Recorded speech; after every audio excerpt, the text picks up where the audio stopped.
Hello everyone, नमस्कार। मैं Smith Sangwan Lutheran coaching classes में आपका फिर से स्वागत करता हूं। उम्मीद करता हूं आप सभी अच्छे होंगे और आपकी तैयारी भी अच्छे से चल रही होगी।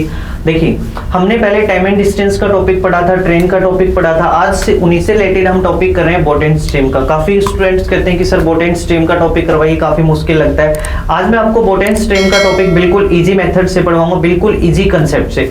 ये मेथड आपको सीखने के बाद बोट एंड स्ट्रीम का कोई भी क्वेश्चन आपका रहेगा ही नहीं। ठीक है, तो वीडियो को एंड तक जरूर देखना। तो चलिए स्टार्ट करते हैं। सबसे पहले बोट एंड स्ट्रीम, नाव और धारा, आपको कंसेप्ट पता होना चाहिए। क्या होता है कंसेप्ट?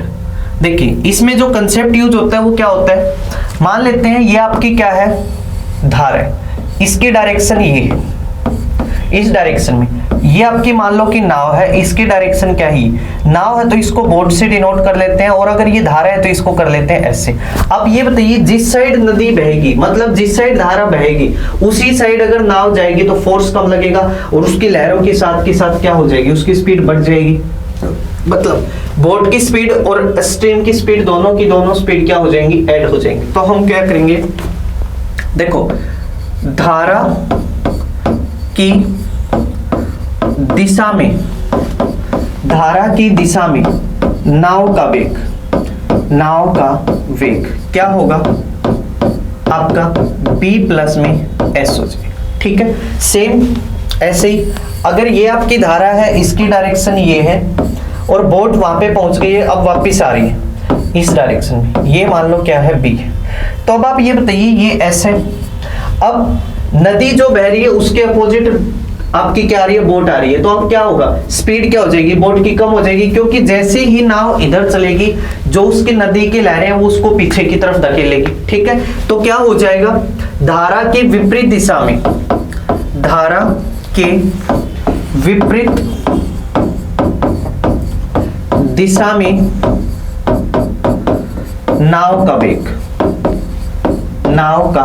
वेग क्या होगा आपका, b माइनस में s। मतलब बोट की स्पीड में से स्ट्रीम की स्पीड क्या हो जाएगी, माइनस हो जाएगी। अब जो धारा की दिशा में नाव का वेग होता है उसको बोला जाता है डाउनस्ट्रीम, और जो अपोजिट होता है उसको बोला जाता है अपस्ट्रीम। बस इतनी सी बात आपको याद रखनी है कि अगर धारा की दिशा में जाएगी तो आपकी b प्लस एस हो जाएगी, और माइनस होगा तो b माइनस में s हो जाएगी। b क्या आपका बॉटम स्पीड, s क्या आपका स्पीड ऑफ स्ट्रीम। तो चलिए देखते हैं इसके ऊपर क्वेश्चन कैसे करेंगे। देखो, फर्स्ट क्वेश्चन क्या है आपका, फर्स्ट क्वेश्चन ये, मतलब क्वेश्चन में कह रहे हैं एक व्यक्ति है, वो धारा की अपोजिट दिशा में चल रहा है 7 किलोमीटर प्रति घंटे की चाल से, और विपरीत में चल रहा है 10 किलोमीटर प्रति घंटे की चाल से। आपसे पूछा गया find the main rate in still water and rate of current. यहाँ पे लिख लेना आप रेट ऑफ करंट। क्या आएगा, रेट ऑफ करंट। तो देखो कैसे करेंगे, अब अपस्ट्रीम है तो क्या होगा, माइनस आएगा, मतलब b माइनस में क्या होगा, s। कितना दे रखा है आपको, 7। और अगर सेम में है तो क्या होगा, b प्लस s। कितना दे रखा है आपको, 10। सोल्व करेंगे, s से s कैंसिल, b और b क्या होगा, 2b इज इक्वल्स टू 17। आपका b इक्वल हो जाएगा किसके, 8.5। मतलब स्पीड ऑफ बोट कितनी आएगी, 8.5 किलोमीटर पर आवर आएगी। ठीक है, उसके बाद अगर हम s की वैल्यू निकालेंगे तो आप b की वैल्यू किसी भी क्वेश्चन में पुट कर दी। अगर आप 8.5 को b की जगह पुट करते हो तो ये इस साइड जाके माइनस हो जाएगा, s कितना आ जाएगा आपका, 1.5 किलोमीटर पर आवर। तो आपकी स्पीड ऑफ बोट कितनी आएगी, 8.5 kilometre per our, and speed of stream क्या है, कितनी आएगी आपकी, 1.5 किलोमीटर पर आवर। अब ऐसे भी कर सकते हो इस तरह के इक्वेशन को। देखो, कोई भी दो नंबर ऐसे लेने जिनको ऐड करने पर तो 10 आए और माइनस करने पर 7 आए। तो आपने 10 ले लिया, 10 में से माइनस करने पर 7 आए तो 7 को पहले ही अलग रख दो। 10 में से 7 निकाल दिया, बचा 3। 3 को 2 भागों में बांट दो। अगर हम 3 को 2 भागों में बांटेंगे तो 1.5 और कितना आएगा, 1.5। टोटल कितना होगा आपका, 8.5, और यहाँ पे भी कितना हो गया आपका, 8.5। ये आपको पता है बोट की स्पीड होगी क्योंकि ज्यादा होगी, और ये क्या होगी आपकी स्ट्रीम की। 99% केस में बोट की स्पीड आपकी बड़ी वैल्यू ही मिलेगी, क्योंकि अगर बोट की स्पीड कम हो गई तो बोट इधर नहीं आ पाएगी। ठीक है, चलिए नेक्स्ट क्वेश्चन करते हैं, आ गया समझ में। सेकंड क्वेश्चन में देखिए, A man can row upstream, downstream 32 kilometer and 14 kilometer upstream if he takes 6 hours to cover each distance. Then the velocity of current. अब देखो मैंने आपको बताया था जब आप b प्लस s की वैल्यू लिखते हो या b माइनस s की वैल्यू रखते हो तो इन दोनों के इक्वल में हमेशा स्पीड ही पुट होगी। अगर आपको डिस्टेंस टाइम दे रखा है तो आप उनको किस में कन्वर्ट करोगे, स्पीड में कन्वर्ट करोगे। तो आप देखिए ये कह रहा है कि 32 किलोमीटर वो जाता है धारा की दिशा में और 14 किलोमीटर वापस आता है। दोनों केस में कितना टाइम लगता है, 6 घंटे। तो आप लिख दीजिए 32/6। क्यों, डिस्टेंस अपॉन में टाइम क्या होता है, स्पीड। और 14 बाई भी क्या होगा, 6, क्योंकि डिस्टेंस अपॉन में टाइम क्या होता है, स्पीड। तो दोनों की दोनों स्पीड बन गई। अब इसको सोल्व कर दो, एस से एस कैंसिल, बी और बी क्या होगा 2b, एलसीएम सेम है तो 6 आ जाएगा। दोनों को ऐड करेंगे तो क्या आएगा 46। 2 से किस पे डिवाइड होगा, 23 पे। तो आपकी b की वैल्यू कितनी आएगी 23/6 kilometre per our. And s की वैल्यू क्या आएगी 23/6 को अगर आप b की जगह पे पुट करते हो, अगर आप b की जगह पे 23/6 को पुट करते हो यहाँ पे 23/6 तो ये माइनस हो जाएगा और 32 में से 23 माइनस करोगे तो 9 बचेगा। तो आपका आएगा 9/6 मतलब 3/2 किलोमीटर पर आवर। तो आपकी स्पीड ऑफ बोट तो कितनी आएगी 23/6 kilometre per our and speed of stream कितनी आएगी 3/2 किलोमीटर पर आवर। ठीक है, नेक्स्ट क्वेश्चन देखिए।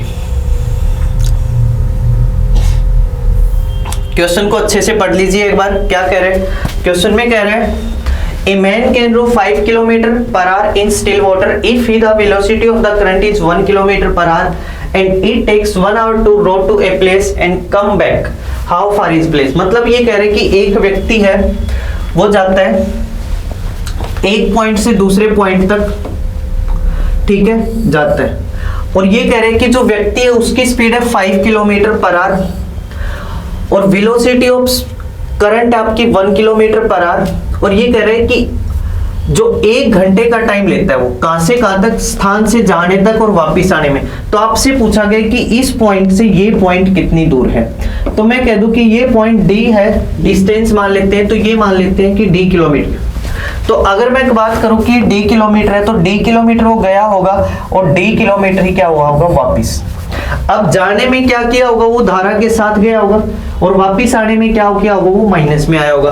तो आप ये बताइए धारा के साथ अगर वो गया है तो स्पीड देखो, मैन की तो 5 है और जो स्ट्रीम की करंट की जो स्पीड है वो 1 है, तो 5 + 1 हुआ होगा। वापिस आने में क्या 5 - 1 हुआ होगा और दोनों को जब ऐड करें मतलब डिस्टेंस पोन में स्पीड टाइम, डिस्टेंस पोन में स्पीड क्या होगा, टाइम होगा। जब दोनों टाइम को ऐड करते हैं तो आपका कितना आ जाएगा, 1 आ जाएगा। अब देखो d/6 प्लस में d/4 इक्वल होगा आपका 1। एलसीएम लेंगे तो आपके पास आएगा 12, 6 2 जा 2d प्लस में 4 3 जा 3d इक्वल होगा आपका 1r। अब इसको सोल्व करेंगे 2d प्लस में 3d क्या होगा आपका 5d इक्वल होगा आपका 12 एंड d इक्वल होगा आपका 12/5 मतलब आपकी डिस्टेंस आएगी 2.4 किलोमीटर पर आवर। ठीक है, आपकी डिस्टेंस कितनी आएगी 2.4 किलोमीटर। ठीक है, देखिए डिस्टेंस हमने मान ली है, यहाँ से यहाँ तक वो जा रहा है तो अपने जाने में क्या होगा, धारा के साथ गया होगा, धारा के विपरीत में क्या होगा, वापिस आया होगा। तो 5 + 1 रेट ऑफ आपको बता रखा है, रेट ऑफ करंट है 1 आपको और मैन की जो स्पीड है वो कितनी है 5 किलोमीटर पर आवर। तो स्पीड एक बार तो क्या होगी, ऐड होगी, एक बार क्या होगी माइनस। जब वो साथ गया होगा तो ऐड हो जाएगी, वैसे माइनस हो जाएगी। डिस्टेंस पोन में स्पीड टाइम होता है, दोनों में 1 घंटे का टाइम लगेगा। सोल्व करेंगे तो कितना आएगा 2.4 किलोमीटर। ठीक है, नेक्स्ट क्वेश्चन देखिए।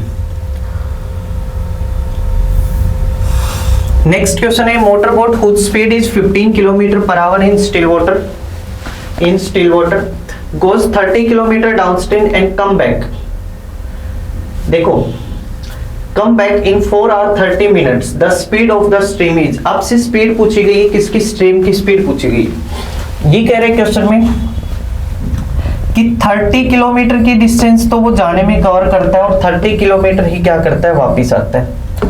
जाता है तो वो कह रहे हैं कि जो मैन है उसकी स्पीड है, मोटर बोट की स्पीड है 15 और वापिस आने में भी मोटर बोट की तो 15 रहेगी।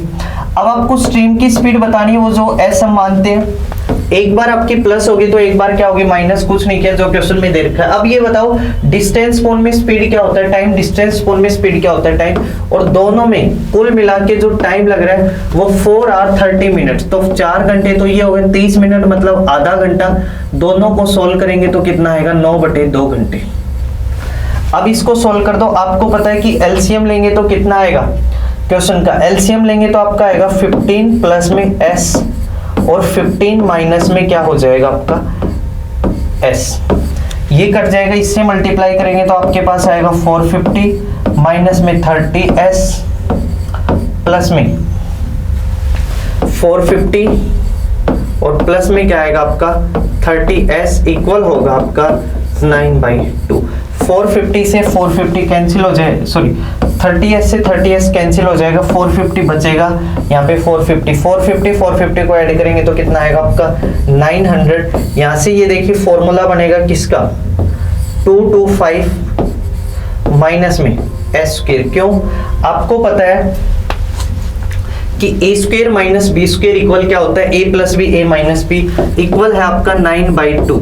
अब 9 से अगर इसको काट देंगे तो ये किस पे कटेगा 100 पे कटेगा, 2 की मल्टीप्लाई होगी 200 आएगा, मतलब ये होगा आपका 200 बराबर होगा 225 माइनस में होगा एस स्क्वायर, ये इस साइड आएगा तो माइनस का 25 होगा और इक्वल में होगा माइनस एस स्क्वायर, माइनस से माइनस कैंसिल, एस स्क्वायर अगर 25 है तो एस कितना आएगा आपका 5 आ जाएगा, 5 किलोमीटर पर आवर। ये आपका क्या आएगा स्पीड ऑफ स्ट्रीम आएगी, एस कितनी आएगी आपकी 5 किलोमीटर पर आवर आपकी क्या आएगी स्पीड ऑफ स्ट्रीम आएगी। बताइए आ गया समझ में, या इससे भी छोटा मेथड बता दूं, ये इसका बिल्कुल बेसिक मेथड है, ठीक है, लेकिन आप ऐसे कर सकते हो। आप अगर एग्जाम दोगे तो आपको पता है कि एमसीक्यू बेस्ड क्वेश्चन आएंगे, मान लो ए ऑप्शन आपको मिल गया 1, बी ऑप्शन आपको मिल गया 2, बी ऑप्शन आपको कितना मिल गया 2, सी ऑप्शन आपको मिल गया 5 एंड डी ऑप्शन आपको मान लो मिल गया 6, ये ऑप्शन मिलेंगे। तो आपको जब भी इस टाइप के क्वेश्चन आते हैं तो हमेशा उन क्वेश्चन को आप ऑप्शन से करिए। ऑप्शन से करेंगे तो देखो कैसे करेंगे, ऑप्शन से करेंगे, ठीक है, ऑप्शन से करेंगे तो कैसे करेंगे। अब आपको पता है कि दोनों में टोटल कितना टाइम लग रहा है 4.5 घंटे का टाइम लग रहा है, टाइम लग रहा है कितना 4.5 घंटे का। हाँ अब आप ये बताइए अगर मैं फर्स्ट ऑप्शन लेता हूं एक जो होगा वो किसकी, जो भी आपके ऑप्शन है वो स्पीड ऑफ स्ट्रीम दे रखी है। अगर मैं 15 में 1 ऐड करता हूं 16, 15 में 1 माइनस करता हूं 14, क्या इनको मैं सोल्व करूंगा तो 4.5 आ जाएगा, नहीं आएगा, पॉसिबल नहीं है। जैसे ही मैं इसको 5 ऑप्शन लेता हूं, ऑप्शन क्या लेता हूं 5 लेता हूं, तो आप देखिए 30 को जब 15 प्लस में 5 करेंगे तो 20 से भाग करेंगे 3/2 मतलब कितना आ गया 1.5 घंटा आएगा। और आप 30 को 15 माइनस में 5 मतलब अगर 10 से भाग करोगे तो आपके क्या आएंगे 3 घंटे आएंगे। तो ये बताइए 3 घंटे प्लस में 1.5 घंटे, टोटल कितने घंटे होंगे 4.5 घंटे, टोटल कितने घंटे होंगे 4.5 घंटे। तो आपको कुछ नहीं करना, डायरेक्ट आपको इस तरह से ऑप्शन पुट करना और आपका आंसर क्या हो जाएगा सी, यहाँ से आपका क्या बनेगा आंसर बनेगा, ठीक है। आप कोई भी वैल्यू पुट करोगे तो आपके 4.5, आपको पता है डिस्टेंस पोन में स्पीड क्या होता है टाइम होता है, तो आपको क्या करना पड़ेगा यहाँ पे स्पीड मान लो, ठीक है। नेक्स्ट क्वेश्चन देखिए इसी तरह से करेंगे। क्वेश्चन में कह रहे हैं a man takes double of time taken by it to go upstream and coming in downstream if the speed of the water is 3 km per hour, find the speed of boat। देखिए ये कह रहे हैं कोई भी distance है जो cover की गई है, d डिस्टेंस कवर की गई है। अब अगर ये डिस्टेंस कवर की गई है तो आपकी स्पीड डाउनस्ट्रीम में तो b प्लस एस रही होगी और अपस्ट्रीम में क्या रही होगी b माइनस एस। ये कह रहे हैं डिस्टेंस पोन में स्पीड टाइम रहेगा, डिस्टेंस पोन में स्पीड क्या रहेगा टाइम। अब ये कह रहे हैं कि the speed of water is 3 kilometre per our, तो हमें पता है कि स्पीड ऑफ वाटर मतलब स्ट्रीम की जो स्पीड है वो 3 किलोमीटर पर आवर है, तो हमने यहाँ पे 3 पुट कर दिया। अब ये कह रहे हैं कि जो वो विपरीत आता है ना अपस्ट्रीम में तो उसको डबल टाइम लगता है, कब से जब वो डाउनस्ट्रीम में जाता है उससे, मतलब धारा के विपरीत क्या लगता है उसको दुगना समय लगता है, किसके मुकाबले धारा के साथ जाने के मुकाबले, ठीक है। तो आप ये बताइए अगर मैं कह दूं कि धारा के साथ जाने में उसको 5 घंटे लगे, विपरीत जाने में उसको 10 घंटे लगे, तो यही तो कह रहे हैं तो आप ये बताइए दुगना समय लगता है तो क्या इसको 2 से गुणा करूंगा, क्योंकि इक्वल में पुट करें तो वैल्यू तो इक्वल करनी पड़ेगी।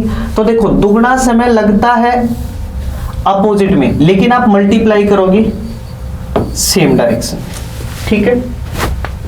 तो यहाँ पे दुगना समय लगता है इसको, लेकिन आप 100 मल्टीप्लाई कर दो इसको। दुगना समय डबल समय लगता है, डबल टाइम। तो इक्वल में वैल्यू रखने के लिए आपको इक्वेशन को क्या करना पड़ेगा, इक्वल करना पड़ेगा। तो इसलिए हमने इसको किससे मल्टीप्लाई कर दिया, 2 से मल्टीप्लाई कर दिया। अब सोल्व करोगे तो d से d क्या हो जाएगा, कैंसिल हो जाएगा। अब आप सोल्व करोगे d से d कैंसिल, 2 की मल्टीप्लाई होगी इस साइड, तो आप करोगे 2b माइनस में 6 इक्वल होगा b प्लस में 3।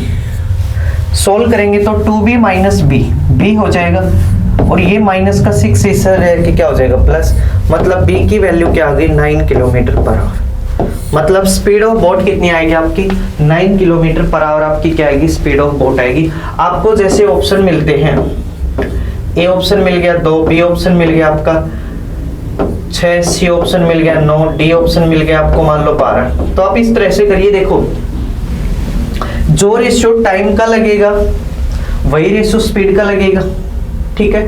अगर आपकी स्पीड ज्यादा होगी तो टाइम कम लगेगा, टाइम ज्यादा होगी तो स्पीड क्या होगा, आपकी स्पीड क्या हो जाएगी, कम होगी, ठीक है। टाइम अगर ज्यादा लगेगा तो स्पीड कम होगी, और टाइम कम लगेगा तो स्पीड क्या होगी, ज्यादा, मतलब रेसिप्रोकल होगा।